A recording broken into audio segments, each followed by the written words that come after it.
రాజ్యసభ మాజీ సభ్యుడు విజయసాయిరెడ్డి కీలక వ్యాఖ్యలు చేశారు. రాష్ట్రంలో రాజకీయ శూన్యత ఉందని, దీనిని భర్తీ చేయాల్సిన అవసరం కనిపిస్తోందని అన్నారు. మరి ఇది నిజమేనా? సాయిరెడ్డి చెబుతున్నట్టుగా ఏపీలో రాజకీయ శూన్యత కనిపిస్తోందా అంటే నిజానికి లేదని చెప్పాలి. ఎందుకంటే ఇప్పటికే వైసీపీ, టీడీపీ, జనసేన, బీజేపీ వంటి బలమైన పార్టీలు ప్రజల్లో ఉన్నాయి.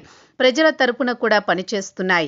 అధికారంలోకి వచ్చిన కూటమి పార్టీలు మూడూ కూడా క్షేత్రస్థాయిలో బలంగా వ్యవహరిస్తున్నాయి.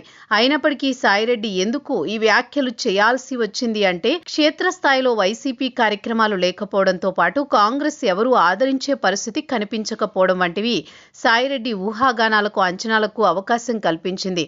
నిజానికి చెప్పాలంటే గతంలో ఈ ఎన్నికల్లో కమ్యూనిస్టులు, కాంగ్రెస్ సహా అనేక చిన్నాచితక పార్టీలు పోటీ చేసినప్పటికీ టీడీపీ, కూటమి, వైసీపీ మధ్యనే పోరాటం జరిగింది. అధికారం కూడా కూటమికి దక్కడం వెనుక ఈ రెండు పార్టీల మధ్య ఉన్న బలమైన రాజకీయ వ్యూహం ఫలించేలా చేసింది.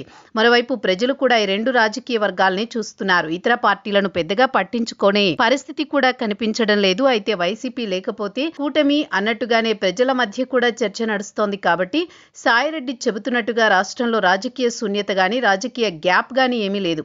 వాస్తవానికి రాజకీయంగా గ్యాప్ ఉంది అంటే అది ఒక్క సాయిరెడ్డి మాత్రమే. వైసీపీ నుంచి బయటికి వచ్చిన తర్వాత ఆయన ఏ పార్టీలో చేరకపోవడం, ఏ పార్టీ కూడా ఆయనకు ఆహ్వానం పలికినట్టుగా సందేశం లేకపోవడం వంటివి గమనార్హం.